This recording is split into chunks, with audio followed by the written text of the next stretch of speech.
یکی از مشکلاتی که در جامعه کنونی کشور جای داشته طی سالهای آخر بیشتر گردیده است این حالتهای کروپسیونی میباشد. این عمل نامطلوب به رشد ساحه‌ها مانع گذاشته به پایه‌های نامطلوب از جانب مقامات و اداره‌های مبارزه برنده بیشتر میگردد، ولی باعث تأسف است که آنچون مشکلات باقی مانده است. دوام سال 2019 505 عدد جنایت کروپسیونی و اقتصادی خاراکتر کروپسیونی داشته آشکار کرده شده است. ذکر کرد سردار ریاست آگنسی نظارت دولتی مبارزه با کروپسی ولایت گنرال مایور عدلیه ابراهیم زاده کریم ابراهیم ضمن نشستی مطبوعاتی. ابراهیم زاده کریم ابراهیم همزمان گفت که از 505 عدد جنایت‌های آشکار گردیده 124 عددش را جنایت‌های وزنین تشکیل می‌دهند. موصوف ابراز داشت که تمایل زیادشوی جنایت‌های کروپسیونی بیشتر در شهر و ناحیه‌های خوجند، باباجان غفورов، جبار رسولov، پنجیکن، اشتو سپیتامین بیشتر گردیده است. مثلا شهر خوجند 124 جنایت، ناحیه باباجان غفورov 54 و ناحیه جبار رسولov 45. خب شهر ناحیه خوجند غفورov کلانترین شهری دویم شهر ناحیه ولایت حساب می‌روند و طبیعی است که اهالی هم در اینجا زیاد است.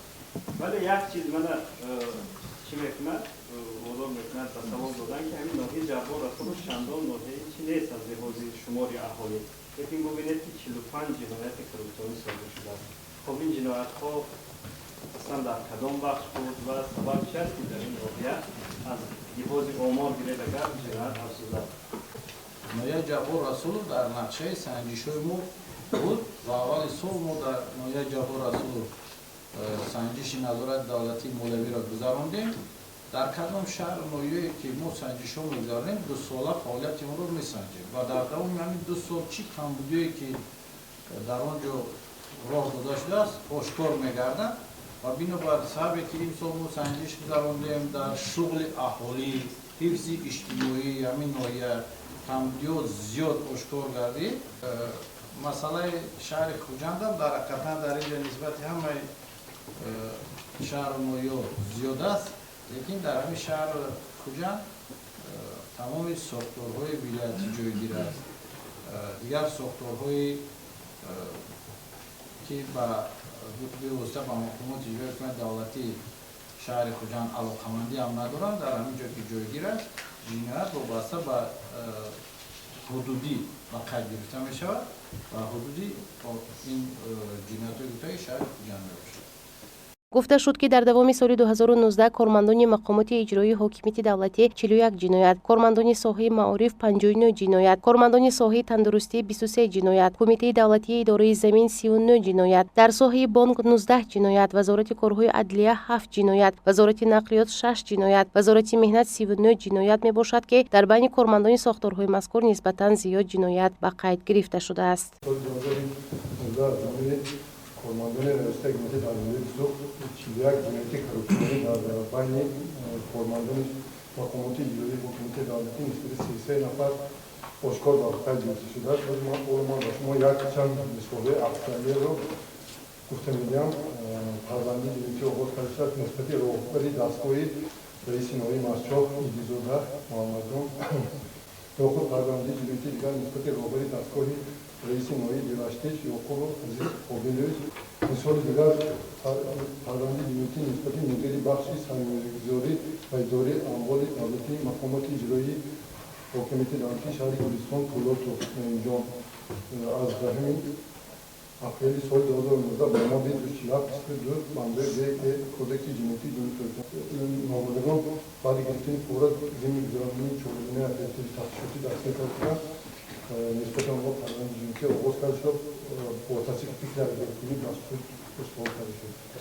روزنامه نگاران در قسمت سوال و جواب از سردار ریاست آگنسی ضد فساد در مورد حالت‌های کروپسیونی جنایتی وزنین صادر شده دوام سالی سپری گردیده پرسان شدند.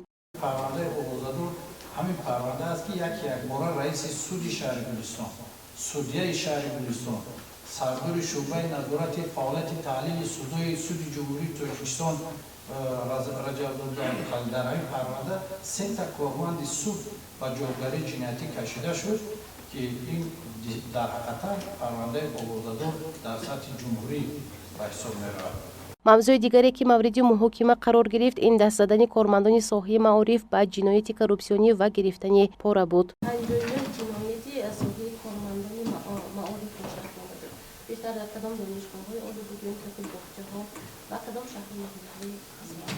نسبت 13 نفر فرماندهان اشکار رابطه است.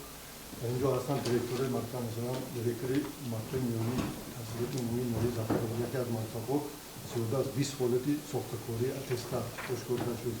همچنین از جانب کارمندان ریاست اشکار در دانشگاه دولتی خوجان امیدوار بعضی اون برای دانش در وسیله دانشجو داخل نمودن. حالت جای داشتی معلم دست به قلوبی زده از یک کالج و دانشگاه دیگر حجت ساخته کرده دانشگاه رو به اونجا میگذرونه از دانشگاه و دانشگاه شهر خوجان حجت ساخته کرده یعنی که هر راه کرده هر راه یافته قلوبا امروز مرکز تستی که فعال هست چی میگیم به مرکز تستی دانشگاه رو با هر روی قلوبی داخل کردن در نتیجه بردن فعالیت اپراتیوی جستجوی از طرف کارمندان اپراتیوی این حالت آشکار کرده شد.